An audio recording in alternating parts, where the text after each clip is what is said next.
ಹರಿ ಓಂ. ಪ್ರಾಣಾದೇರೀಶಿತಾರಂ ಪರಮಸುಖನಿಧಿಂ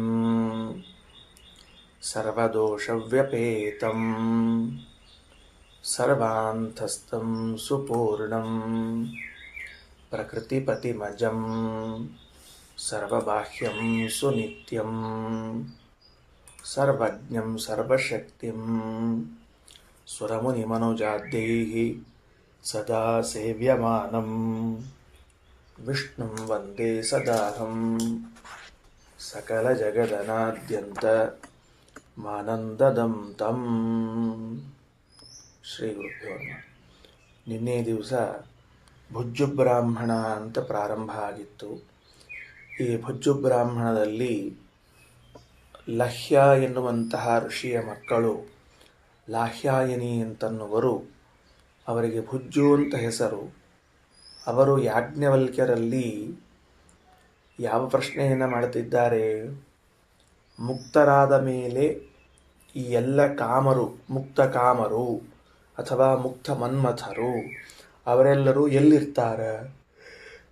ಸಾಮಾನ್ಯವಾಗಿ ಎಲ್ಲರೂ ಮುಕ್ತರಾದ ಮೇಲೆ ಭಗವಂತನಲ್ಲಿಯೇ ಪ್ರವೇಶವನ್ನು ಮಾಡಬೇಕು, ಬ್ರಹ್ಮದೇವರ ಜೊತೆಗೆ. ಹಾಗಿದ್ದರೂ ಕೂಡ ತತ್ಪೂರ್ವದಲ್ಲಿ ಬ್ರಹ್ಮದೇವರ ಜೊತೆಗೆ ವಾಸುದೇವರೂಪಿಯಾದ ಭಗವಂತನ ಉದರದಲ್ಲಿ ಪ್ರವೇಶ ಮಾಡುವಕ್ಕಿಂತ ಮೊದಲು ಇನ್ನೂ ಬೇರೆ ಏನಾದರೂ ಅವರ ವಿಚಾರದಲ್ಲಿ ತಿಳಿದುಕೊಳ್ಳುವ ಅಂಶ ಇದ್ದರೆ ಅದನ್ನು ಹೇಳಬೇಕು ಅಂತ ಕೇಳ್ತಾ ಇದ್ದಾರೆ. ಅದನ್ನು ತಿಳಿಸ್ತಾ ಇದ್ದಾರೆ. ಏನಂತ? ನಾವು ಯಾತ್ರೆಗೆ ಅಂತ ಹೋಗಿದ್ವಿ, ಮದ್ರದೇಶಕ್ಕೆ ಅಂತ. ಮದ್ರದೇಶದಲ್ಲಿ ಯಾತ್ರೆಗೆ ಅಂತ ಹೋಗಿದ್ವಿ ನಾವೆಲ್ಲ. ಯಾತ್ರೆಗೆ ಹೋದಾಗ ಅಲ್ಲೊಬ್ಬರು ಕಪಿಗೋತ್ರದಲ್ಲಿರುವಂತಹ ಪತಂಜಲ ಅಂತ ಋಷಿಗಳು ಅವರ ಮನೆಯಲ್ಲಿ ವಾಸಕ್ಕೆ ಇದ್ದಾಗ ಅವರ ಮಗಳಿಗೆ ಒಬ್ಬ ಗಂಧರ್ವ ಆವಿಷ್ಟನಾಗಿದ್ದ, ಬಡಿದುಕೊಂಡಿದ್ದ. ಅವನಲ್ಲಿ ಈ ಪ್ರಶ್ನೆ ಮಾಡ್ತಾ ಇದ್ದೀವಿ, ಲೋಕಗಳ ಪರಿಣಾಮಗಳೆಷ್ಟು, ಎಲ್ಲಿಯವರೆಗೆ ಲೋಕಗಳ ಹರಡುವಿಕೆ ಅಂತನ್ನೋದಿದೆ. ಅದಾದ ಮೇಲೆ ಕೋಪಾರೀಕ್ಷಿತಾ ಅಭವನ್, ಮುಕ್ತರಾಗಿರುವಂತಹ ಈ ಕಾಮರು ಎಲ್ಲಿರ್ತಾರೆ ಅಂತ ಪ್ರಶ್ನೆ ಕೇಳಿದ್ದೇವೆ. ನಿಮಗೂ ಅದೇ ಪ್ರಶ್ನೆಯನ್ನು ಕೇಳ್ತಾ ಇದ್ದೇವೆ, ಉತ್ತರ ಹೇಳ್ರಿ ಅಂತ ಯಾಜ್ಞವಲ್ಕ್ಯರಿಗೆ ಕೇಳುತ್ತಾರೆ. ಅದ್ಯ ಪಾಠ ಪ್ರಸಕ್ತಿ ತಗೊಳ್ರಿ.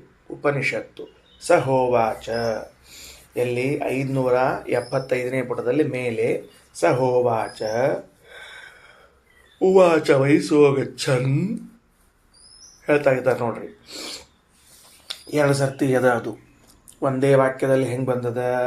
ಸಹೋವಾಚೋವಾಚ ವೈಸೋಗಚ್ಚನ್ ಅಂತದ. ಸಹೋವಾಚ ಅಂತ ಅನ್ನೋದಕ್ಕೆ ಕ್ವಾಮ ಹಾಕ್ಕೊಳ್ರಿ ಅಥವಾ ಒಂದು ದಂಡಕ ಹಾಕ್ಕೊಳ್ರಿ, ಅಂದರೆ ಬಿಡಿಸಿ ಓದಲಿಕ್ಕೆ ಗೊತ್ತಾಗ್ತದೆ. ಸಹೋವಾಚ ಉವಾಚ ವೈಸೋ ಅಗಚ್ಚನ್ ವೈತೆ ತದ್ಯತ್ರ ಅಶ್ವಮೇಧಯಾಜಿನೋ ಗಚ್ಚಂತಿ ಇತಿ.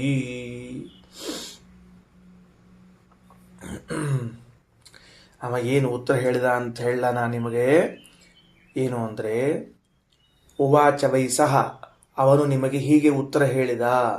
ಅವರೇನು ಪ್ರಶ್ನೆ ಕೇಳಿದರು? ಅವ ಏನು ಉತ್ತರ ಹೇಳ್ಯಾನ ನೀವು ಹೇಳಿ ನೋಡೋಣ ಅಂತ ಕೇಳಿದ್ದಾರೆ. ಸರಿಯಾದ ಉತ್ತರ ಬರಬೇಕು ಅಂತ ತಿಳ್ಕೊಂಡು ಅದಕ್ಕೆ ಸರಿಯಾದ ಉತ್ತರವನ್ನು ಹೇಳ್ತಾರೆ. ಸಹ ಉವಾಚ ವೈ, ಅವನು ಹೀಗೆ ಹೇಳಿದ. ಅಗಚ್ಚನ್ ವೈತೇ ತತ್, ಆ ಎಲ್ಲ ಮುಕ್ತರಾದ ಕಾಮರು ಅಲ್ಲಿಗೆ ಹೋದರು. ಯತ್ರ ಅಶ್ವಮೇಧ ಯಾಜಿನಃ ಗಚ್ಚಂತಿ, ಯಾವ ಪ್ರದೇಶಕ್ಕೆ ಅಶ್ವಮೇಧ ಯಾಗವನ್ನು ಮಾಡುವಂಥವರು ಹೋಗ್ತಾರೋ ಆ ಪ್ರದೇಶಕ್ಕೇನೆ ಈ ಕಾಮರು ಕೂಡ ಹೋಗುತ್ತಾರೆ. ಯಾರವರು? ಅಶ್ವಮೇಧ ಯಾಜಿನಃ. ತಳಗಡೆಗೆ ಭಾಷ್ಯಾಚಾರು. ಅಶ್ವಮೇಧ ಯಾಜಿನಃ ಇಂದ್ರಾಹ, ಬಹುವಚನ. ಮತ್ತೆ ಅಶ್ವಮೇಧ ಯಾಜಿನ್ ಅಂದಿದ್ರೆ ಒಬ್ಬವ, ಅಶ್ವಮೇಧ ಯಾಜಿನಃ ಅಂದರೆ ಬಹುವಚನ. ಅಂದರೆ ಈ ಹಿಂದೆ ಮುಕ್ತರಾದ ಇಂದ್ರರು, ಇನ್ನು ಮುಂದೆ ಮುಕ್ತರಾಗುವ ಇಂದ್ರರು, ಹಾಗೂ ಇವತ್ತಿರುವ ಇಂದ್ರ ಮುಕ್ತನಾದಾಗ ಎಲ್ಲಿ ಹೋಗುತ್ತಾನೋ ಅಲ್ಲಿಯೇ ಕಾಮನೂ ಹೋಗುತ್ತಾನೆ. ಅಲ್ಲ, ಏನು ಹಿಂಗಂದ್ರೆ ಬಿಡಿಸ್ಲಿಲ್ಲಲ್ಲ ಅಂದರೆ ಬಿಡಿಸ್ತಾರೆ. ಅಂದ್ರೆ ಮೊದಲು ಅವ್ನು ಹೇಳಿದ ಉತ್ತರ ಹಿಂಗೆ ಹೇಳಿದ್ನೋ ಇಲ್ಲ ನಿಮಗೆ ಅಂತ ಕೇಳಿದ್ದಾರೆ. ತಾರತಮ್ಯದಲ್ಲಿ ಸಮಾನವಾದ ಕಕ್ಷೆಯಲ್ಲಿ ಬರುವಂಥವರು ಇಂದ್ರಕಾಮರು. ಇಬ್ಬರೂ ಮುಕ್ತರಾದಾಗ ಒಂದೇ ಪ್ರದೇಶಕ್ಕೆ ಹೋಗಬೇಕು. ಅದಕ್ಕೆ ಅವ್ರು ಕೇಳಿದ್ದು, ಮುಕ್ತನಾದಾಗ ಕಾಮರು ಎಲ್ಲಿ ಹೋಗುತ್ತಾರೆ, ಎಲ್ಲ ಮನ್ಮಥರು ಎಲ್ಲಿ ಹೋಗುತ್ತಾರೆ ಅಂತ. ಉತ್ತರ ಕೊಟ್ಟದ್ದು ಯಾಜ್ಞವಲ್ಕ್ಯರು, ಎಲ್ಲ ಇಂದ್ರರು ಎಲ್ಲಿ ಹೋಗುತ್ತಾರೋ ಮನ್ಮಥರು ಅಲ್ಲಿಯೇ ಹೋಗುತ್ತಾರೆ. ಇಷ್ಟು ಉತ್ತರ. ಇದೊಂದು ವಿಚಿತ್ರವಾದ ಉತ್ತರ ಅದ. ಇದನ್ನು ಮುಂದಿನ ಮಾತುಗಳಲ್ಲಿ ಕೇಳ್ಕೊಳ್ರಿ. ಹಾಗಂತಾರ. ಏನಂತಾರ? ಕೊನು ಅಶ್ವಮೇಧ ಯಾಜಿನೋ ಗಚ್ಚಂತಿ ಇತಿ. ಹೌದು, ಅಶ್ವಮೇಧ ಯಾಗ ಮಾಡೋರು ಎಲ್ಲಿ ಹೋಗ್ತಾರ? ನೀವು ಹಿಂಗೆ ಹೇಳ್ಬಿಟ್ರಿ, ಅಶ್ವಮೇಧ ಯಾಗ ಮಾಡುವವರು ಎಲ್ಲಿ ಹೋಗುತ್ತಾರೋ ಅಲ್ಲಿ ಮನ್ಮಥರು ಹೋಗುತ್ತಾರೆ ಅಂತ. ಅಶ್ವಮೇಧ ಯಾಗ ಮಾಡುವಂತಹ ಇಂದ್ರರು ಎಲ್ಲಿ ಹೋಗುತ್ತಾರೆ ಅಂತಂದ್ರೆ, ಆ ಎಲ್ಲಿ ಹೋಗುತ್ತಾರೆ ಅಂತ ಕೇಳಿದ್ರಲ್ಲ, ಅದಕ್ಕೆ ಭೂಮಿಯ ಅಳತೆಯನ್ನು ಹೇಳಬೇಕಾಯ್ತು. ಈಗ ಏನು ಪ್ರಶ್ನೆ ಮಾಡಿದ್ರು? ಭೂಮಿಯ ಅಳತೆಯು ಹಾಗೂ ಮುಕ್ತರಾದ ಮನ್ಮಥರು ಎಲ್ಲಿ ಹೋಗುತ್ತಾರೆ ಅಂತ ಕೇಳಿದ್ರಲ್ಲ, ಈ ಮಧ್ಯದಲ್ಲಿ ಸಂಬಂಧ ಏನು ಅಂತ ನಿನ್ನೆ ದಿವಸ ನಾನು ಪ್ರಶ್ನೆ ಕೇಳಿದ್ದೆ. ಭೂಮಿಯ ಅಳತೆಯನ್ನು ಕೇಳುವುದಕ್ಕೂ ಮುಕ್ತರಾದಾಗ ಮನ್ಮಥರು ಹೋಗುವುದಕ್ಕೂ ಏನು ಸಂಬಂಧ ಅಂದರೆ, ಯಾಜ್ಞವಲ್ಕ್ಯರು ಉತ್ತರ ಕೊಟ್ಟದ್ದು, ಗಂಧರ್ವನ ಉತ್ತರ ಕೊಟ್ಟದ್ದು ಹೆಂಗಿದೆ ಅಂದರೆ, ಮುಕ್ತರಾದ ಇಂದ್ರರು ಎಲ್ಲಿ ಹೋಗುತ್ತಾರೋ ಮುಕ್ತರಾದಾಗ ಮನ್ಮಥರೂ ಅಲ್ಲಿಗೆ ಹೋಗುತ್ತಾರೆ. ಮುಕ್ತರಾದ ಇಂದ್ರರು ಎಲ್ಲಿ ಹೋಗುತ್ತಾರೆ ಅಂದರೆ, ಇಲ್ಲಿ ದಾಟಿಕೊಂಡು ಇಲ್ಲಿ ಹೋಗುತ್ತಾರೆ ಅಂತ ಹೇಳಬೇಕೀಗ. ಇದನ್ನು ದಾಟಿಕೊಂಡು ಹೋಗುತ್ತಾರೆ, ಅಲ್ಲಿ ಇರ್ತಾರ ಅಂತ ಅದನ್ನು ಹೇಳಿ ಪ್ರಾರಂಭ ಮಾಡ್ತಾ ಇದ್ದಾರೆ. ಈಗ ವಾಕ್ಯ ತಗೊಳ್ರಿ ಮುಂದಿಂದು. ಏನಂತಾರ? 32 ವೈ ದೇವರಥ ಅಹ್ನಾನಿ ಅಯಂ ಲೋಕ. ಮೊದಲು ಈ ಲೋಕ ಯಾವ ಲೋಕ? ನಮ್ಮ ಕಣ್ಣಿಗೆ ಕಾಣುವ ಲೋಕ. ಈ ಕಣ್ಣಿಗೆ ಕಾಣುವ ಲೋಕ ಇದೆಯಲ್ಲ, ದೇವರಥ ಸೂರ್ಯದೇವನ ರಥವು, ಅಹ್ನಾನಿ ಹಗಲಿನಲ್ಲಿ, 32 32 ಘಳಿಗೆ, 32 ಮುಹೂರ್ತಗಳಷ್ಟು ಕಾಲ ಈ ಸೂರ್ಯನ ದೇವರಥವು, ಸೂರ್ಯರಥಕ್ಕೆ ದೇವರಥ ಅಂತ ಕರೆದಾರೆ, ಸೂರ್ಯನ ರಥವು ಎಷ್ಟು ದೂರದವರೆಗೆ ಸಂಚಾರ ಮಾಡಿದಾಗ ಬೆಳಕು ಎಲ್ಲೆಲ್ಲಿಯವರೆಗೆ ಬೀಳ್ತದಲ್ಲ, ಅದನ್ನೆಲ್ಲವನ್ನೂ ಕೂಡ ಅಯಂ ಲೋಕ, ಈ ಲೋಕವೆಂದು ಕರೆಯುತ್ತೇವೆ. ಈ ಲೋಕವೆಂದು ಕರೆಯುತ್ತೇವೆ ಅಂದರೆ ನಾವು ವಾಸ ಮಾಡುವ ಲೋಕ ಅಂತ ಅರ್ಥ. ಗೊತ್ತಾಯ್ತಾ ಏನಂತ ಹೇಳಿದ್ದು?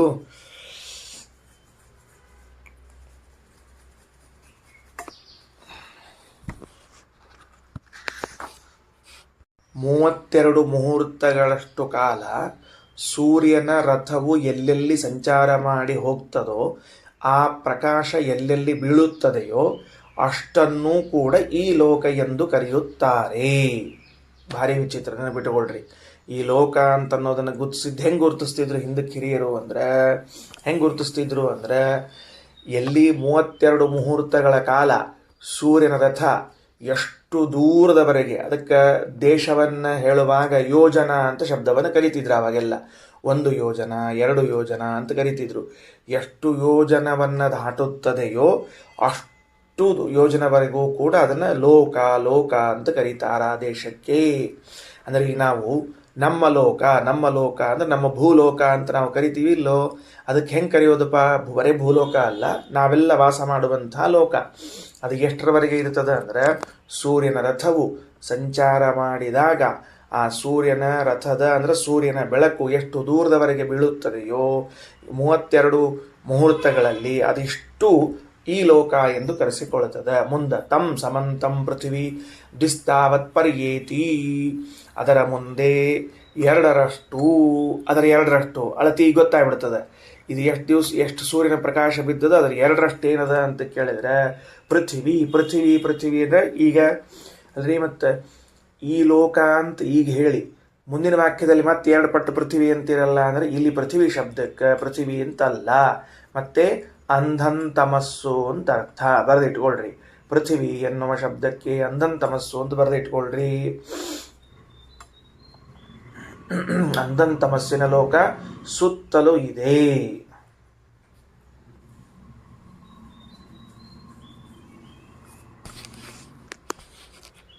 ಈಗ ಸೂರ್ಯನ ರಥದ ಕ್ರಮಣದಿಂದಾಗಿ ಎಷ್ಟು ಪ್ರದೇಶದವರೆಗೆ ಬೆಳಕು ಬೀಳುತ್ತದೆಯೋ ಅದನ್ನು ಈ ಲೋಕವೆಂಬುದಾಗಿ ಕರೆಯಿರಿ. ಅದು ಆದ ಮೇಲೆ ಅದರ 2ರಷ್ಟು ಅಂಧಂತಮಸ್ಸು ಉಂಟು. ದ್ವಿಸ್ತಾವತ್ ತಂ ಸಮಂತಂ ಪೃಥಿವೀ ದ್ವಿಸ್ತಾವತ್ ಪರ್ಯೇತಿ. ಮುಂದೆ ತಾಂ ಸಮಂತಂ ಪೃಥಿವೀಂ ದ್ವಿಸ್ತಾವತ್ ಸಮುದ್ರ ಪರ್ಯೇತಿ. ಅದರ ಸುತ್ತಲೂ 2ರಷ್ಟು ಘನೋದಕವು ಘನೋದಕ ಸಮುದ್ರವು ತಮಸ್ಸಿನ ಸುತ್ತಲೂ ಇರುವಂತಹದ್ದಾಗಿದೆ. ಇದಕ್ಕೆಲ್ಲದ ಇದು ಸಮುದ್ರ. ಸಮುದ್ರ ಅಂದರೆ ಕೇವಲ ಸಮುದ್ರ ಅಲ್ಲ, ಘನೋದಕ ಅಂತ ಕರೀತಾರೆ. ಘನೋದಕ ಸಮುದ್ರ ಅಂತ ಕರೀತಾರೆ, ಬರೆದಿಟ್ಕೊಳ್ರಿ. ಆ ತಮಸ್ಸಿನ 2ರಷ್ಟು ಅಳತೆ ಇರುವಂತಹದ್ದು ಘನೋದಕ ಸಮುದ್ರ.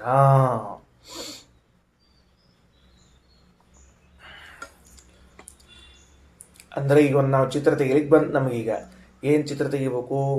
ಆಕಾಶದಲ್ಲಿ ಸೂರ್ಯ ಹೊರಟಿದ್ದಾನೆ, ಅವನ ಸೂರ್ಯನ ಬೆಳಕು ಎಷ್ಟು ಸುತ್ತಲೂ ಬೀಳ್ತಾ ಇದೆಯೋ ಅದಷ್ಟನ್ನು ಅಯಂ ಲೋಕಃ, ಅದರ ಹೊರಗಡೆಗೆ ಡಬಲ್ ಸರ್ಫೇಸಿಂಗ್ ಸುತ್ತಳತೆ 2 ಇರುವಂತಹದ್ದು ಬರ್ಕೊಂಡು, ಅಂದರೆ ಈ ಲೋಕದ 2 ಅಳತೆ ಇರುವಂತಹದ್ದು ತಮಸ್ಸು, ಅದರ ಹೊರಗೆ 2 ಅಳತೆ ಇರುವಂತಹದ್ದು ಘನೋದಕ.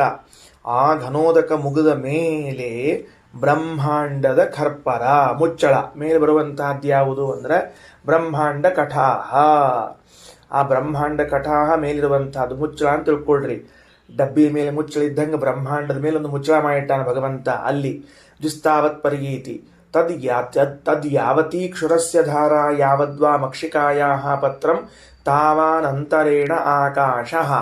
ಆ ಬ್ರಹ್ಮಾಂಡದ ಮುಚ್ಚಳದಲ್ಲಿ ಒಂದು ಸಣ್ಣ ಕ್ರ್ಯಾಕ್ ಬಂದದಂತ. ಎಷ್ಟು ಸಣ್ಣ ಕ್ರ್ಯಾಕ್ ಅದ ಅಂತಂದ್ರೆ ಭಾಳ ಸಣ್ಣದದ ಅಂತದು. ಎಷ್ಟದ? ತದ್ ಯಾವತಿ ಕ್ಷುರಸ್ಯ ಧಾರ. ಈ ಕ್ಷುರ ಅಂದರೆ ಚಾಕು ಅಥವಾ ಕತ್ತಿ. ಯಾವ ಕತ್ತಿ ಇದು ಕ್ಷುರ ಅಂದ್ರೆ?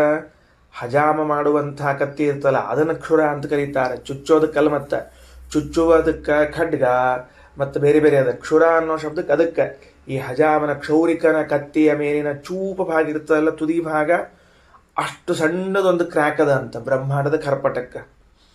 ನೋಡ್ರಿ, ಅದಕ್ಕೆ ಕ್ಷೌರಿಕರು ತಲೆಯನ್ನು ಮಾಡುವಾಗ ಅಂದರೆ ಕ್ಷೌರ ಮಾಡುವಾಗ ಚೂರು ಆ ಕಡೆ ಈ ಕಡೆ ಆಗಿಬಿಟ್ರೆ ಖಚ್ ಅಂತ ಹತ್ತಿ ಬಿಡ್ತದೆ. ಅಷ್ಟು ಚೂಪಿರ್ತದೆ ಅದು, ಅಷ್ಟು ತೀಕ್ಷ್ಣ ಇರ್ತದೆ. ಅಷ್ಟೇ ಸೂಕ್ಷ್ಮವಾಗಿರುವಂಥ ಒಂದು ಗೆರೆ ಇದೆ ಅಂತೆ. ಎಲ್ಲಿ? ಬ್ರಹ್ಮಾಂಡದ ಕಟಾಹದಲ್ಲಿ, ಮುಚ್ಚಳದಲ್ಲಿ. ಅಥವಾ ಮಕ್ಷಿಕಾಯಾ ಪತ್ರಂ, ಅಥವಾ ನೊಣದ ರೆಕ್ಕೆ ಇದೆಯಲ್ಲ, ಅದರ ಅಳತೆಯಷ್ಟು ಸೂಕ್ಷ್ಮವಾದ ಒಂದು ಜಾಗ ಇದೆ. ತಾವಾನಂತರೇಣ ಆಕಾಶ, ಅಲ್ಲಿ ಹೋಗಿ ಬರೋಷ್ಟೊಂದು ಸ್ಪೇಸ್ ಅದ ಅಂತ. ವಾ ಭಾರಿ ಆತಪ್ಪ ಅದು. ಅದು ಎಷ್ಟು ಸಣ್ಣದದ, ಅದ್ರೊಳಗೆ ಒಂದು ಸಣ್ಣ ಆಕಾಶ ಅಂತ ಹೋಗಿ ಬರೋ ಹಂಗೆ. ಯಾವಾಗಲ್ಲಿ ಆ ಕ್ರ್ಯಾಕ್ ಬಿಟ್ಟಿದ್ನೋ ದೇವರು ಪುಣ್ಯಾತ್ಮ. ನೋಡ್ರಿ, ತಾನ್ ಇಂದ್ರ ಸುಪರ್ಣೋ ಭೂತ್ವ ವಾಯವೇ ಪ್ರಾಯಚ್ಛತ್. ತಾನ್ ಅವರನ್ನು, ಯಾರನ್ನು? ಅಶ್ವಮೇಧ ಯಾಗ ಮಾಡುವಂತಹ ಇಂದ್ರರನ್ನು. ಇಂದ್ರ ಸುಪರ್ಣೋ ಭೂತ್ವ, ಇಂದ್ರ ಸುಪರ್ಣನಾಗಿ. ಏನ್ರಿ ಇಂದ್ರ ಸುಪರ್ಣನಾಗಿ ಇಂದ್ರನಾದವನು ಅಂತಂತೀರಿ ಅಂದ್ರೆ ಇಲ್ಲಿ ಇಂದ್ರ ಶಬ್ದಕ್ಕೆ ಗರುಡ ದೇವರು ಅಂತ ಅರ್ಥ. ಅವರನ್ನು ಗರುಡ ದೇವರು ಬರೆದಿಟ್ಕೊಳ್ರಿ. ತಾನ್ ಇಂದ್ರ ಅಂತದ. ತಾನ್ ಅನ್ನೋ ಶಬ್ದಕ್ಕೆ ಆ ಮನ್ಮಥರನ್ನು,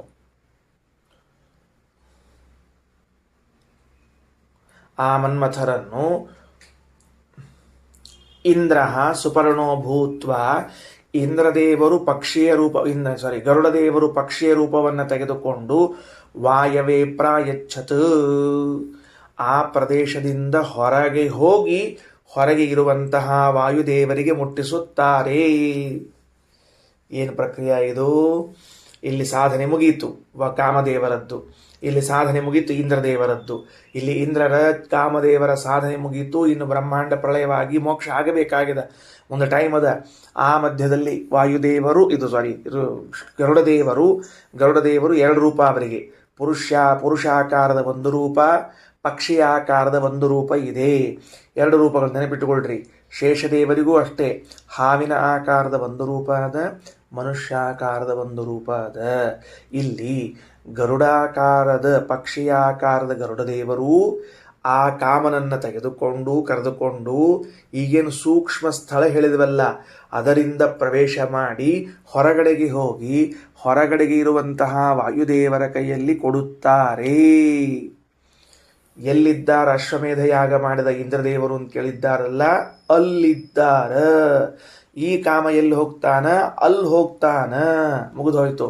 ತಾನಿಂದ್ರ ಸುಪರ್ಣೋ ಭೂತ್ವ ವಾಯವೇ ಪ್ರಾಯಚ್ಛತ್ ತಾನಿ ವಾಯು ಧಿತ್ವಾ ಆತ್ಮನಿ ಧಿತ್ವಾ ತತ್ರ ಅಗಮತ ಯತ್ರ ಅಶ್ವಮೇಧ ಯಾಜಿನೋ ಅಭವನ್. ಅವರನ್ನ ವಾಯುದೇವರು ತಮ್ಮಲ್ಲಿ ಇಟ್ಟುಕೊಂಡು 100 ಅಶ್ವಮೇಧ ಯಾಗ ಮಾಡಿರುವಂಥವರೆಲ್ಲಿರ್ತಾರೋ ಅಲ್ಲಿ ಒಯ್ದು ಕೊಡ್ತಾರ. ಅಲ್ಲಿ ಒಯ್ದು ಕೊಡ್ತಾರ ಅಂದ್ರೆ ಭಗವಂತನಿಗೆ ಮುಟ್ಟಿಸ್ತಾರ ಅಂತ ಅರ್ಥ ಅದಕ್ಕೆ. ಮತ್ತೆ ಎಲ್ಲಿ ಹೇಳ್ಯಾರಪ್ಪ ಅದನ್ನ?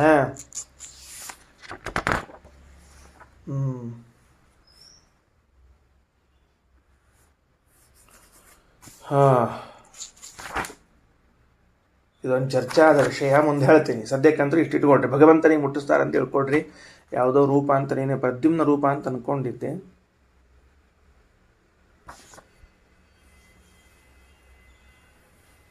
ಸರಿ ಆಯಿತು, ಮುಂದೆ ನೋಡ್ರಿ. ಅದಕ್ಕೆ ಸ ವಾಯುಮೇವ ಪ್ರಶಂಸ. ಈಗ ಹಂಗಾರೆ ಏನು ಪ್ರಕ್ರಿಯೆ ಬಂತೀಗ? ತತ್ ವಾಯುರಾತ್ಮನಿಧಿತ್ವ ತತ್ರ ಅಗಮತ್ ಯತ್ರ ಅಶ್ವಮೇಧಯಾಜಿನಃ ಅಭವನ್ ಇತ್ಯೇವಂ ಇವ ವೈ. ಇಷ್ಟೇ ತಾನೇ ಅವನೂ ಹೇಳಿದ್ದು. ಸ ವಾಯುಮೇವ ಪ್ರಶಂಸ, ಅವರು ವಾಯುದೇವರನ್ನ ಸ್ತೋತ್ರ ಮಾಡಿದ್ದಾರೆ ಆ ಗಂಧರ್ವ. ತಸ್ಮಾತ್ ಆದ್ದರಿಂದ ವಾಯುರೇವ ವ್ಯಷ್ಟಿ, ವಾಯುರೇವ ಸಮಷ್ಟಿ. ವಾಯುದೇವರಿಗೆ ವ್ಯಷ್ಟಿ ಸಮಷ್ಟಿ ಎನ್ನುವಂತಹ ಹೆಸರಿದೆ. ಅಪಪುನರ್ಮೃತ್ಯುಂ ಜಯತಿ. ಇಂಥವನು ಈ ವಿಷಯವನ್ನು ತಿಳಿದರೆ ಅಪಮೃತ್ಯುವಿನಿಂದ ಜಯಗೊಳ್ತಾನ. ಯಯೇವಂ ವೇದ ತಥೋಹ ಭುಜ್ಜುರ್ಲಾಹ್ಯಾಯಿನಿ ಉಪರರಾಮ. ಈ ಪ್ರಶ್ನೆಯನ್ನು ಕೇಳಿಕೊಂಡು ಸಮಾಧಾನಗೊಂಡು ಭುಜ್ಜು ವಿರಮಿಸಿಬಿಟ್ಟ, ಮುಕ್ತಾಯವಾಯಿತು. ಇತಿ ಭುಜ್ಜು ಬ್ರಾಹ್ಮಣ. ಇಷ್ಟು ಭುಜ್ಜು ಬ್ರಾಹ್ಮಣ ಅಂತ ಕರೆಯುವಂತಹದ್ದಾಗಿದೆ. ಸರಿ ಆಯ್ತಾ ವಿಷಯ ಏನಂತ ಹೇಳಿ ನೋಡ್ರಿ. ನಿನ್ನೆ ಮತ್ತು ಇವತ್ತು ಪ್ರಶ್ನೆ ಮತ್ತು ಏನು ಉತ್ತರವನ್ನು ಕೊಟ್ಟರು ಅಂತನ್ನೋದು ಕೇಳ್ತಾ ಇದ್ದೇವೆ. ಇದರಿಂದ ಏನು ಪ್ರಯೋಜನ, ನಮಗೇನು ಲಾಭ ಅಂತ ಕೇಳ್ತಾ ಇದ್ದೇವೆ. ವಾಯುದೇವರು ಮೋಕ್ಷಪ್ರದರು ಎನ್ನುವಂತಹ ತತ್ವವನ್ನು ತಿಳಿಸಿದಂತೆ ಆಯಿತು. ವಾಯುದೇವರ ಮಹಿಮೆಯಲ್ಲಿ ಮತ್ತೊಂದು ಗರಿಯನ್ನು ಸೇರಿಸಿದಂತೆ, ಮತ್ತೊಂದು ಗರಿ ಸಿಕ್ಕಂತೆ. ವಾಯುದೇವರ ಮಹಿಮೆಯಲ್ಲಿ ಮತ್ತೊಂದು ಗರಿ ಯಾವುದು ಅಂದರೆ ವಿಷ್ಣುರ್ಹಿದಾತ ಮೋಕ್ಷಸ್ಯ ವಾಯುಶ್ಚ ತದನುಜ್ಞೆಯ. ಭಗವಂತನೇ ನಿಜವಾದ ಅರ್ಥದಲ್ಲಿ ಮೋಕ್ಷವನ್ನು ಕೊಡುತ್ತಾರೆ. ಆದರೆ ವಾಯುದೇವರಿಗೂ ಕೂಡ ಭಗವಂತನ ಆದೇಶದಿಂದ ಮೋಕ್ಷವನ್ನು ಕೊಡುವಂತಹ ಸಾಮರ್ಥ್ಯ ಉಂಟು. ಹೆಂಗೆ, ಯಾವ ರೂಪದಲ್ಲಿ, ಯಾವ ರೀತಿಯಿಂದ ಅಂತನ್ನುವುದನ್ನು ತಿಳಿಸ್ಲಿಕ್ಕೆ ಈ ಭುಜ್ಜು ಬ್ರಾಹ್ಮಣವನ್ನು ಉಪನಿಷತ್ತು ನಮ್ಮ ಮುಂದೆ ಪ್ರಸ್ತುತಪಡಿಸ್ತಾ ಇದೆ. ಪ್ರಾರಂಭ ಏನಾಗಿತ್ತು, ಎಲ್ಲಿಗೆ ಬಂತು ಅಂತ ಕೇಳ್ತಾ ಇದ್ದಾರೆ. ಆರ್ತಭಾಗ ಬ್ರಾಹ್ಮಣನಿಗೆ ಉತ್ತರವನ್ನು ಕೊಟ್ಟಾಗ ಯಾಜ್ಞವಲ್ಕರಿಗೆ ಲಹ್ಯರ ಮಗನಾದ ಲಾಹ್ಯಾಗಿನಿ ಭುಜ್ಜುವು ಪ್ರಶ್ನೆ ಕೇಳ್ತಾನೆ. ಎಷ್ಟು ಗಂಭೀರವಾದ ಪ್ರಶ್ನೆ ಕೇಳ್ತಾನೆ ಅಂದರೆ, ನನ್ನ ಪ್ರಶ್ನೆಗೆ ನೀವು ಉತ್ತರ ಕೊಡ್ರಿ ಅಂತಲ್ಲ, ನಾನು ಒಬ್ಬ ಗಂಧರ್ವನಿಗೆ ಈ ಪ್ರಶ್ನೆಯನ್ನು ಕೇಳಿದ್ದೆ, ಅವನು ಏನು ಉತ್ತರವನ್ನು ಕೊಟ್ಟಿದ್ದಾನೋ ನೀವು ಅದೇ ಉತ್ತರವನ್ನು ಕೊಡ್ರಿ ನೋಡೋಣ ಅಂತ ಕೇಳ್ತಾ ಇದ್ದಾರೆ. ಮದ್ರದೇಶದಲ್ಲಿ ತೀರ್ಥಯಾತ್ರಾರ್ಥಿಗಳಾಗಿ ಒಬ್ಬ ಕಪಿಗೋತ್ರದ ಪಾತಂಜಲ ಬ್ರಾಹ್ಮಣನ ಮನೆಗೆ ಹೋದಾಗ ಅವನ ಮಗಳಲ್ಲಿ ಆಂಗಿರಸ ಗೋತ್ರೋತ್ಪನ್ನನಾದ ಸುಧರ್ಮ ಎಂಬುವಂತಹ ಗಂಧರ್ವನೂ ಆವಿಷ್ಟನಾಗಿದ್ದಾನೆ. ದೆವ್ವ ಹೊಕ್ಕಂತೆ ಅವನ ಬಳಿ ಇವರು ಪ್ರಶ್ನೆ ಮಾಡ್ತಾ ಇದ್ದಾರೆ. ನೀನು ಗಂಧರ್ವನೇ ಆಗಿದ್ರೆ, ಸಮರ್ಥನೆಯಾಗಿದ್ದರೆ ನಮ್ಮ ಪ್ರಶ್ನೆಗೆ ಉತ್ತರವನ್ನು ಕೊಡು. ಏನು ಅಂತಂದರೆ, ಮುಕ್ತರಾದ ಮನ್ಮಥರು, ಈ ಹಿಂದೆ ಮುಂದೆ ಹೋಗುವಂಥವರು, ಇವತ್ತಿರುವಂಥವರು ಎಲ್ಲಿ ಹೋಗ್ತಾರೆ ಹೇಳು ಅಂತ ಕೇಳಿದರು. ಕೇಳಿದಾಗ ಅವನೇನು ಉತ್ತರವನ್ನು ಕೊಟ್ಟನಲ್ಲ, ಆ ಉತ್ತರವನ್ನು ನೀವು ಹೇಳ್ರಿ ಯಾಜ್ಞವಲ್ಕ್ಯರೇ ಅಂತ ಹೇಳಿದಾಗ ತತ್ಕ್ಷಣದಲ್ಲಿ ಯಾಜ್ಞವಲ್ಕ್ಯರು ಹೇಳ್ತಾರೆ, 100 ಅಶ್ವಮೇಧ ಯಾಗವನ್ನು ಮಾಡಿದವರು ಎಲ್ಲಿ ಹೋಗ್ತಾರೋ ಅಲ್ಲಿಯೇ ಮುಕ್ತರಾದಾಗ ಮನ್ಮಥರು ಹೋಗ್ತಾರೆ. 100 ಅಶ್ವಮೇಧ ಯಾಗವನ್ನು ಮಾಡುವರು ಅಂದರೆ ಇಂದ್ರರು.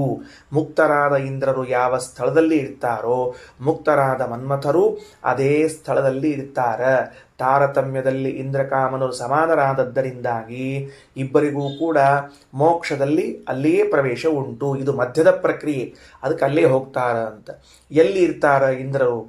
100 ಅಶ್ವಮೇಧ ಯಾಗವನ್ನು ಮಾಡಿ ಮುಕ್ತರಾದ ಇಂದ್ರರು ಎಲ್ಲಿರ್ತಾರ ಅಂತ ಕೇಳಿದ್ದಕ್ಕೆ ನೋಡು, 32 ಮುಹೂರ್ತಗಳು ಕಾಲದ ಪರಿಣಾಮದಲ್ಲಿ 32 ಮುಹೂರ್ತಗಳಲ್ಲಿ ಸೂರ್ಯನ ರಥವು ಮೇಲೆ ಆಕಾಶದಲ್ಲಿ ಭ್ರಮಣ ಮಾಡುವಾಗ ಎಷ್ಟು ಸುತ್ತಳತೆಯಲ್ಲಿ ಮುಂದಕ್ಕೆ ಹಿಂದಕ್ಕೆ ಪ್ರಕಾಶ ಬೀಳುತ್ತದೆಯೋ ಅದನ್ನು ಈ ಲೋಕ ಎಂದು ಕರೆಯುತ್ತಾರೆ. ಅದರ 2ರಷ್ಟು ಹೊರಗಡೆಗೆ ಸುತ್ತಲೂ ಇರುವಂತಹದ್ದು ಅಂಧಂತಮಸ್ಸು. ಅದರ ಸುತ್ತಲೂ ಹೊರಗಿರುವಂತಹ 2ರಷ್ಟು ಅಳತೆ ಘನೋದಕ. ಆ ಘನೋದಕದ ಮೇಲ್ಭಾಗದಲ್ಲಿ ಬ್ರಹ್ಮಾಂಡ ಕಟಾಹ, ಮುಚ್ಚಳ, ಬ್ರಹ್ಮಾಂಡದ ಮುಚ್ಚಳ. ಆ ಮುಚ್ಚಳದಲ್ಲಿ ಒಂದು ಸಣ್ಣದಾದ ಆಕಾಶದ ಭಾಗ ಉಂಟು, ಅವಕಾಶ ಉಂಟು. ಎಷ್ಟು ಚಿಕ್ಕದಾಗಿದೆ ಅಂದರೆ ಕ್ಷೌರಿಕನ ಕೈಯಲ್ಲಿರುವ ಕತ್ತೆಯ ಅಲಗಿನ ಅಳತೆಯಷ್ಟು ಅಥವಾ ನೊಣದ ರೆಕ್ಕೆಯ ಅಳತೆ ಎಷ್ಟು ಸೂಕ್ಷ್ಮವಾಗಿದೆಯೋ ಅಷ್ಟು ಚಿಕ್ಕದಾದ ಸ್ಪೇಸ್ ಉಂಟು. ಅಲ್ಲಿ ಒಳಗೋಗಿ ಹೊರಗೆ ಬರಲಿಕ್ಕೆ ಯಾರು ಒಳಗೋಗಿ ಹೊರಗೆ ಬರ್ತಾರೆ ಅಂದ್ರೆ ಗರುಡ ದೇವರು 2 ರೂಪ ಇದೆ, ಪುರುಷ ರೂಪ ಹಾಗೂ ಪಕ್ಷಿ ರೂಪ. ಪಕ್ಷಿ ರೂಪದಲ್ಲಿದ್ದ ಗರುಡ ದೇವರು ಈ ಎಲ್ಲ ಕಾಮರನ್ನು ಕರೆದುಕೊಂಡು ಆ ಪ್ರದೇಶದಿಂದ ಹೊರಗೋಗಿ ಅಲ್ಲಿರುವಂತಹ ವಾಯುದೇವರಿಗೆ ಕೊಟ್ಟು ಬಿಡುತ್ತಾರೆ. ಆ ವಾಯುದೇವರು ಈ ಎಲ್ಲ ಮನ್ಮಥರನ್ನು ತೆಗೆದುಕೊಂಡು ಹಿಂದೆ ಈ ಇಂದ್ರದೇವರು ಮುಕ್ತರಾದಾಗ ಎಲ್ಲಿರ್ತಾರೋ ಭಗವಂತನ ಉದರದಲ್ಲಿ ಅಲ್ಲಿ ಹೋಗಿ ಸೇರಿಸುತ್ತಾರೆ. ಆದ್ದರಿಂದ ವಾಯುದೇವರಿಗೆ ವ್ಯಷ್ಟಿ ಸಮಷ್ಟಿ ಅಂತ ಹೆಸರು. ಯಾಕೆ? ಈ ಮುಕ್ತರಾದಾಗ ಇವರನ್ನ ಮೋಕ್ಷಕ್ಕೆ ಕರೆದುಕೊಂಡು ಹೋಗುವ, ಭಗವಂತನ ಬಳಿ ಕರೆದುಕೊಂಡು ಹೋಗುವ ಜವಾಬ್ದಾರಿ ಇದ್ದದ್ದು ವಾಯುದೇವರದ್ದು. ಹೀಗೆ ವಾಯುದೇವರು ದೊಡ್ಡ ಜವಾಬ್ದಾರಿಯನ್ನು ಹೊತ್ತವರು, ಕಾಮದೇವನಂಥವನಿಗೂ ಇಂದ್ರದೇವನಂಥವರಿಗೂ ಮೋಕ್ಷಪ್ರದರಾಗಿದ್ದಾರೆ ಎಂದು ತಿಳಿದುಕೊಂಡಾಗ ನಮಗೂ ಕೂಡ ಅಪಮೃತ್ಯುವಿನಿಂದ ಪಾರು ಮಾಡಿಸುತ್ತಾರೆ ಅಂತ ಇಷ್ಟು ಭುಜ್ಜು ಬ್ರಾಹ್ಮಣದಲ್ಲಿನ ವಿಷಯವನ್ನು ತಿಳಿಸಿಕೊಟ್ಟಿದ್ದಾರೆ. ಅಶ್ವಮೇಧಯಾಜಿನಃ ಇಂದ್ರಾಹ, ಉಪನಿಷತ್ತಿನಲ್ಲಿ ಅಶ್ವಮೇಧಯಾಗ ಮಾಡಿದವರು ಅಂತ ಇಷ್ಟ ಅದ. ಯಾರು ಅಂತ ಇದ್ದಿದ್ದಿಲ್ಲ, ಇಂದ್ರರು ಅಂತ ಕರೀತಾರೆ. ಅದಕ್ಕೆ ಪ್ರದ್ಯುಮ್ನಃ ಕಾಮನಾಮಾಸೌ ಪಾರೀಕ್ಷಿತ ಇತೀರಿತಃ. ಅಲ್ಲಿ ಆಚಾರ್ಯ ಹಿಂದೆ ಪಾರೀಕ್ಷಿತಾಹ ಅಂತನ್ನೋ ಶಬ್ದಕ್ಕೆ ಪ್ರದ್ಯುಮ್ನಾಹ ಅಂತ ಬರೆದಿದ್ರು. ಅದರ ಅರ್ಥ ಏನು? ಹಿಂದಿನ ಭಾಷ್ಯದಲ್ಲಿ, ಅಲ್ಲಿ ಹಿಂದಿನ ಭಾಷ್ಯ ಅಂದ್ರೆ 574ನೇ ಪುಟದ ಲಾಸ್ಟಿಗೆ ಒಂದು ಭಾಷ್ಯ ಅದ. ಅಲ್ಲಿ ಪಾರೀಕ್ಷಿತಾಹ ಪ್ರದ್ಯುಮ್ನಾಹ ಅಂತ ನಾ ಅದಕ್ಕೆ ಮುಂದೆ ಬರೆಸಿದ್ದೆ. ಮನ್ಮಥರು ಅಂತ ಬರ್ಕೊಳ್ರಿ ಅಂತ ನಿನ್ನೆ ಬರೆಸಿದ್ದೆ. ಅದಕ್ಕೆ ಆಚಾರ ಅಂತಾರೆ ಪ್ರದ್ಯುಮ್ನಃ ಕಾಮನಾಮಾಸೌ.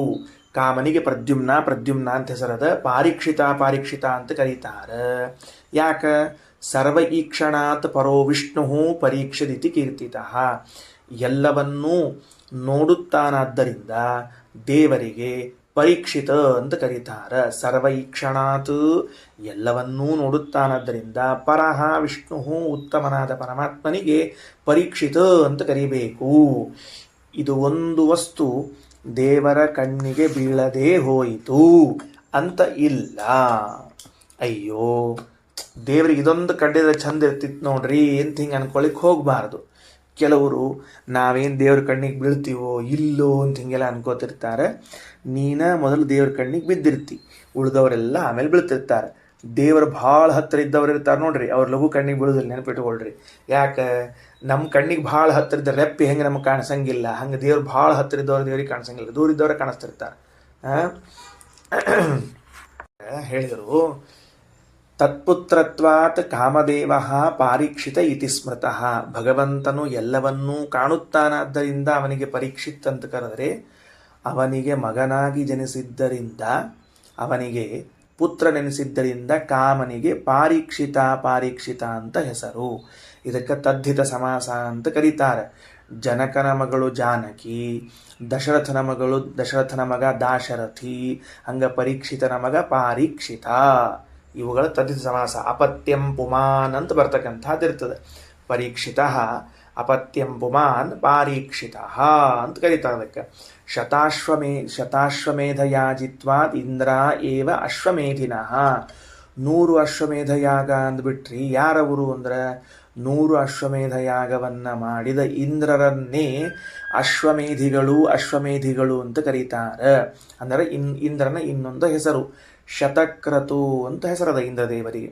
ಶತಕ್ರತು ಅಂದ್ರೆ 100 ಯಾಗವನ್ನು ಮಾಡಿದವರು. ಕ್ರತು ಯಾಗ, ಶತ ಅಂದ್ರೆ 100 ಯಾಗವನ್ನ ಮಾಡಿದವರು ಅಂತ ಹೆಂಗೆ ಹೆಸರು, ಹಂಗ ಅಶ್ವಮೇಧಿಗಳು ಅಂತೂ ಹೆಸರು. ಯಾಕ?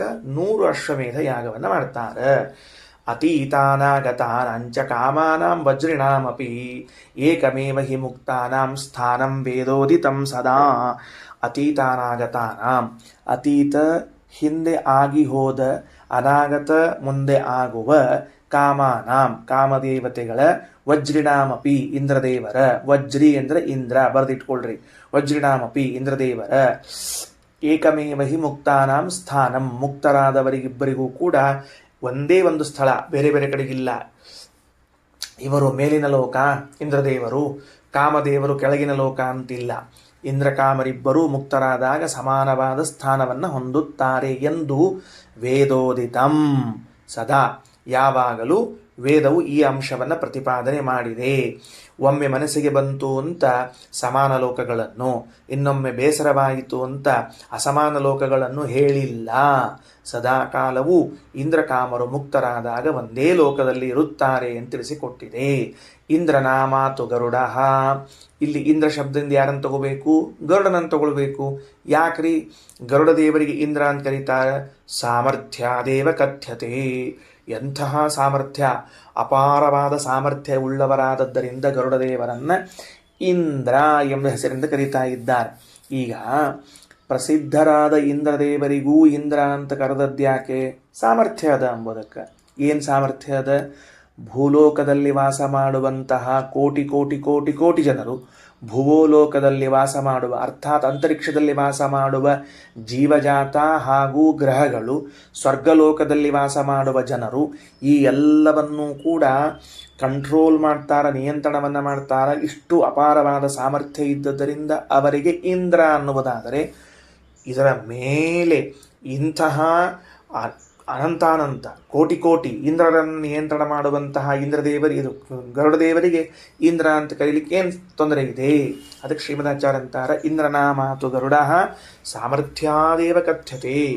ಅದಕ್ಕೆ ಇಂದ್ರ ಶಬ್ದದಿಂದ ಗರುಡದೇವರು ಕರೆಸಿಕೊಳ್ಳಲು ಕಾರಣವೇನು? ಸಾಮರ್ಥ್ಯ. ಸಾಮರ್ಥ್ಯವೇ ಇವರನ್ನು ಇಂದ್ರ ಎಂದು ಕರೀಲಿಕ್ಕೆ ನಮಗೆ ಹೇಳಲಾಗಿದೆ, ಪ್ರೇರಣೆ ಮಾಡುತ್ತದೆ.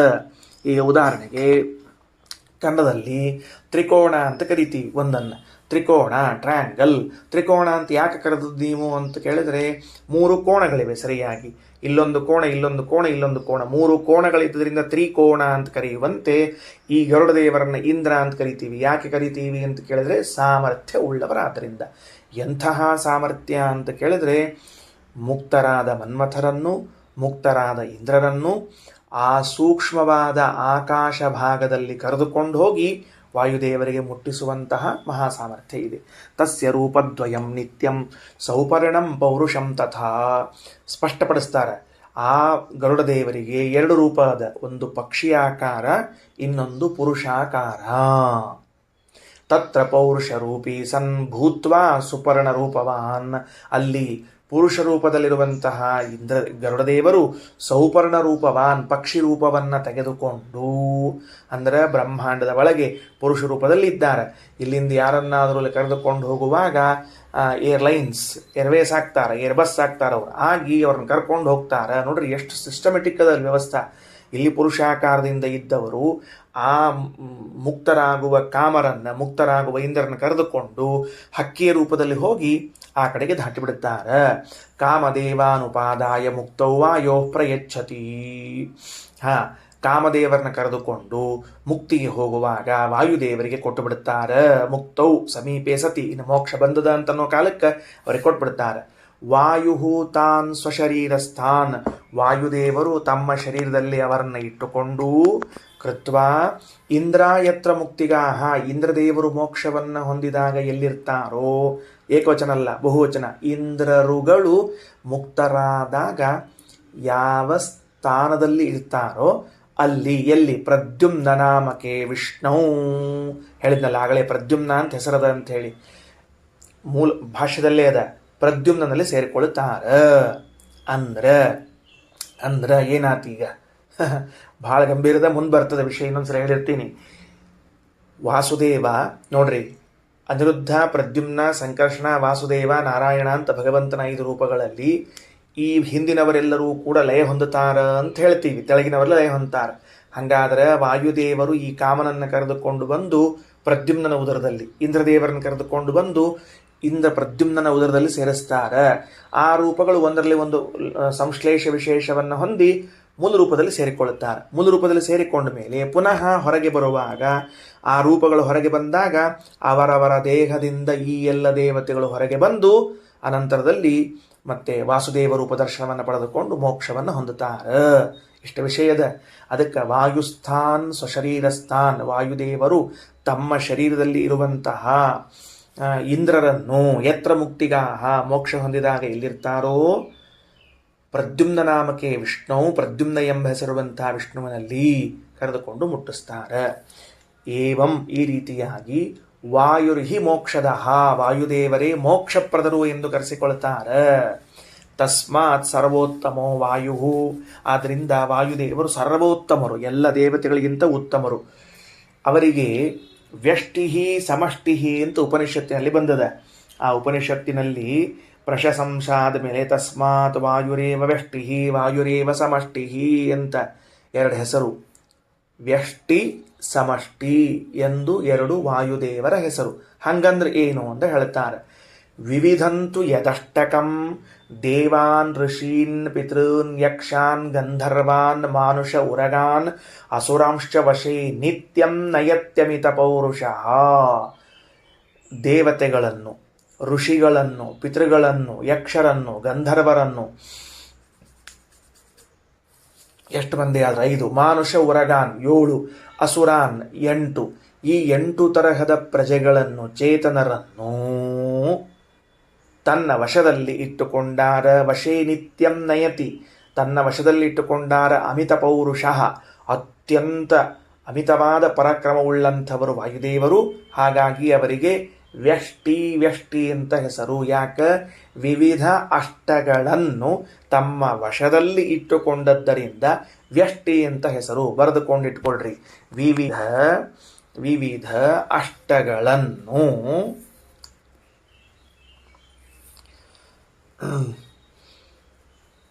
ವಿವಿಧ ಅಷ್ಟಗಳನ್ನು ದೇವಋಷಿ ಮೊದಲಾದ 8ರನ್ನು ದೇವ ಋಷಿ ಪಿತೃ ಬರ್ಕೊಂಬಿಡ್ರಿ. ದೇವ ಋಷಿ ಪಿತೃ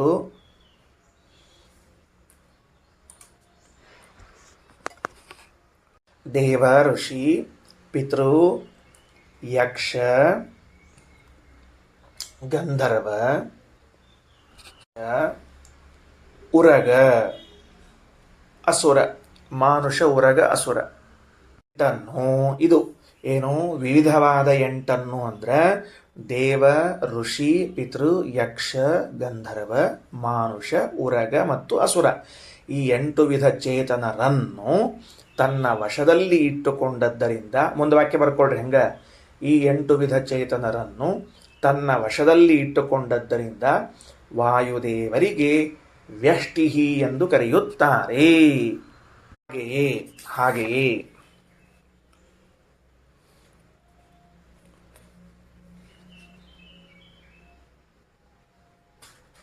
ಹಾಗೆಯೇ ಗರುಡಶೇಷ ರುದ್ರ ಪ್ಲಸ್ ಇಂದ್ರ. ಹಾಗೆಯೇ ಗರುಡಶೇಷ ರುದ್ರ ಪ್ಲಸ್ ಇಂದ್ರ.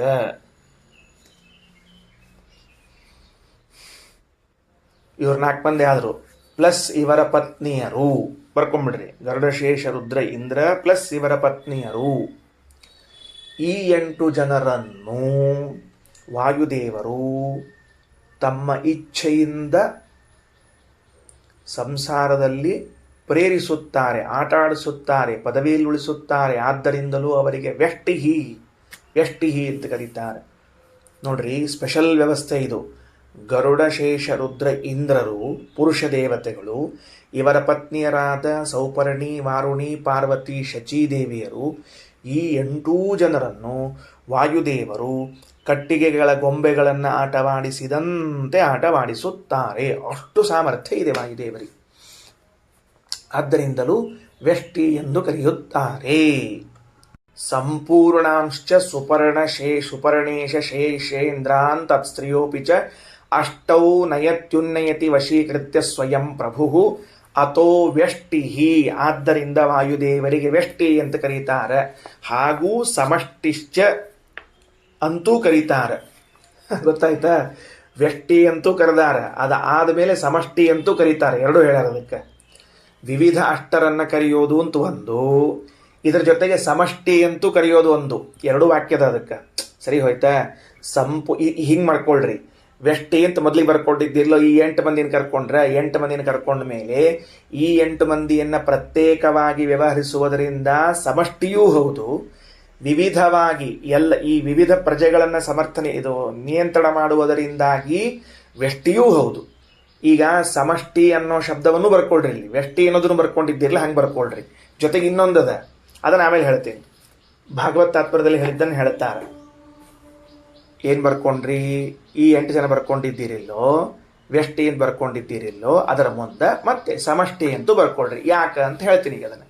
ಸಮಷ್ಟಿ ಯಾಕ ಅಂದ್ರೆ ಇವರು ಸಂ ಪ್ಲಸ್ ಅಷ್ಟಿ, ಸಂಪೂರ್ಣರಾದದ್ದರಿಂದ, ಜೀವಜಾತರಲ್ಲೇ ಇವರು ಸಂಪೂರ್ಣರಾದದ್ದರಿಂದ ಇವರನ್ನ ಸಂ ಅಂತ ಕರೀತಾರೆ. ಇವರನ್ನ ನಿಯಂತ್ರಿಸುವುದರಿಂದ ವಾಯುದೇವರಿಗೆ ಸಮಷ್ಟಿ ಅಂತೂ ಕರೀತಾರೆ. ಎರಡೂ ಅರ್ಥ ಇದೆ. ವ್ಯಷ್ಟಿ ದೇವತೆಗಳು, ಋಷಿಗಳು, ಪಿತೃಗಳು, ಗಂಧರ್ವರು, ಮಾನುಷರು, ಉರಗರು, ಅಸುರರು ಎಂಬ 8 ವಿಧವಾದ ಚೇತನರನ್ನು ನಿಯಂತ್ರಿಸುತ್ತಾರೆ, ಹಾಗಾಗಿ ವ್ಯಷ್ಟಿ. ಇನ್ನೊಂದು ಅರ್ಥದಲ್ಲಿ ವ್ಯಷ್ಟಿ ಅಂದರೆ ಏನು ಅಂತ ಕೇಳಿದರೆ, ಗರುಡಶೇಷ ರುದ್ರದೇವರು, ಇಂದ್ರದೇವರು, ತತ್ಪತ್ನಿಯರು ಇವರನ್ನೂ ನಿಯಂತ್ರಿಸುತ್ತಾರಾದ್ದರಿಂದ ವ್ಯಷ್ಟಿ, ಅಥವಾ ಇವರನ್ನು ನಿಯಂತ್ರಿಸುವುದರಿಂದಾಗಿ ಸಮಷ್ಟಿ. ಇವರು ಯಾಕೆ ಸಮಷ್ಟಿ ಆಗಿಬಿಟ್ರು? ಇವರು 8 ಜನ ಇದ್ದಾರಲ್ಲ ಅಂದ್ರೆ ಇವರು ಸಂಪೂರ್ಣರು. ಹೆಂಗ ಸಂಪೂರ್ಣರು ಇವರು ಅಂದ್ರೆ, ಉಳಿದ ಜೀವರಾಶಿಗಳಿಗಿಂತ ಇವರು ಹೆಚ್ಚು ಬಲಜ್ಞಾನಾದಿಗಳಿಂದ ಪೂರ್ಣರಾದದ್ದರಿಂದ ಇವರನ್ನು ನಿಯಂತ್ರಿಸುತ್ತಾರಾದ್ದರಿಂದಲೂ ಕೂಡ ಇವರನ್ನ ಸಮಷ್ಟಿ ಅಂತ ಕರಿಬೇಕು. ಈ ಅಭಿಪ್ರಾಯದಲ್ಲಿ ಅದ. ಅಥೋ ವ್ಯಷ್ಟಿ ಸಮಷ್ಟಿಶ್ಚ, ಹಾಗಾಗಿ ವ್ಯಷ್ಟಿ ಸಮಷ್ಟಿ ಎಂದು ಕರೆಯುತ್ತಾರೆ ಅಂತ. ಇನ್ನೊಂದು ಏಕಾದಶ ಸ್ಕಂದ ತಾತ್ಪರ್ಯದಲ್ಲಿ ಹೇಳುವಾಗ ಹೀಗದ. ಏನಂತ ಅಂದ್ರೆ, ಪಂಚಭೂತ ಮನೋಬುದ್ಧಿ ರುದ್ರಾಣಂ ಪ್ರತಿದೇಹಕಂ ಬಾಹ್ಯತಶ್ಚಾಪಿ ನೇತೃತ್ವಾತ್ ವಾಯುರ್ವ್ಯಷ್ಟಿ ಸಮಷ್ಟ್ಯಕಃ. ನೋಡ್ರಿ, ಹಿಂಗೆ ಹೇಳ್ಯಾರಲ್ಲಿ ಏಕಾದಶ ಸ್ಕಂದ ತಾತ್ಪರ್ಯದಲ್ಲಿ ಹೇಳುವಾಗ, ಪಂಚಭೂತಗಳು, ಮನಸ್ಸು, ಬುದ್ಧಿ ಮತ್ತು ರುದ್ರರು, ಈ 8 ಮಂದಿ ಇವರನ್ನ ಪ್ರತಿ ದೇಹದಿಂದ ಹೊರಗೆ ಕರ್ಕೊಂಡು ಹೋಗ್ತಾರೆ, ಮತ್ತು ಪ್ರತಿ ದೇಹದ ಒಳಗೆ ಕರ್ಕೊಂಡ್ಬರ್ತಾರಾದ್ರಿಂದ ವಾಯುದೇವರನ್ನ ವ್ಯಷ್ಟಿ ಹಾಗೂ ಸಮಷ್ಟಿ ಎಂದು ಕರೆಯುತ್ತಾರೆ ಅಂತ ಭಾಗವತ ತಾತ್ಪರ್ಯದ ಏಕಾದಶ ಸ್ಕಂದಲ್ಲಿ ಹೇಳ್ಯಾರ. ಪಂಚಭೂತ ಮನೋಬುದ್ಧಿ ರುದ್ರಾಣಾಂ ಪ್ರತಿದೇಹಕಂ ಬಾಹ್ಯತಶ್ಚಾಪಿ ನೇತೃತ್ವಾತ್ ವಾಯು ವ್ಯಷ್ಟಿ ಸಮಷ್ಟಕಃ. ಅಲ್ಲಿ ಒಂದೇ ಹೊಡೆತಕ್ಕ ವ್ಯಷ್ಟಿ ಸಮಷ್ಟಿ ಅಂತ ಹೇಳಿದ್ರಿಂದಾಗಿ ಇಲ್ಲೂ ಅದೇ ಅಭಿಪ್ರಾಯದಲ್ಲಿ ವ್ಯಷ್ಟಿ ಸಮಷ್ಟಿ ಅಂತ ಕರೀತಾರೆ. ಅಥೋ ವ್ಯಷ್ಟಿ ಸಮಷ್ಟಿಶ್ಚ ವಾಯುರೇವಾಭಿಧೀಯತೆ, ವಾಯುದೇವರನ್ನು ಕರೀತಾರೆ. ಏವಂ ವ್ಯಷ್ಟಿಂ ಸಮಷ್ಟಿಂಚ, ಈ ರೀತಿಯಾಗಿ ವ್ಯಷ್ಟಿ ಹಾಗೂ ಸಮಷ್ಟಿ ಎಂದು ಕರೆದುಕೊಂಡ ಯೋ ವಾಯುಂ ವೇದ, ಯಾರು ವಾಯುದೇವರನ್ನು ತಿಳಿದುಕೊಳ್ಳುತ್ತಾರೋ ತತ್ವತಃ ಯಥಾರ್ಥವಾಗಿ, ತತ್ಪರಂಚ ಹರಿಂ ನಿತ್ಯಂ, ಇಂಥ ವಾಯುದೇವರಿಗಿಂತಲೂ ಉತ್ತಮರಾದವರು ಯಾರು? ಭಗವಂತ. ಮುಚ್ಚತೆ ಸಂಸ್ಕೃತೆ ಪುಮಾನ್, ಹೀಗೆ ತಾರತಮ್ಯ ಜ್ಞಾನವುಳ್ಳವನಾದ್ದರಿಂದ ಸಂಸಾರದಿಂದ ಪಾರಾಗುತ್ತಾನೆ. ಇತಿ ಪರಮ ಸಂಹಿತಾಯಾಮ್, ಇಷ್ಟು ಪರಮ ಸಂಹಿತಾ ಎಂಬ ಗ್ರಂಥದಲ್ಲಿ ಉಂಟು. ಶ್ರೀಕೃಷ್ಣಾರ್ಪಣಮಸ್ತು.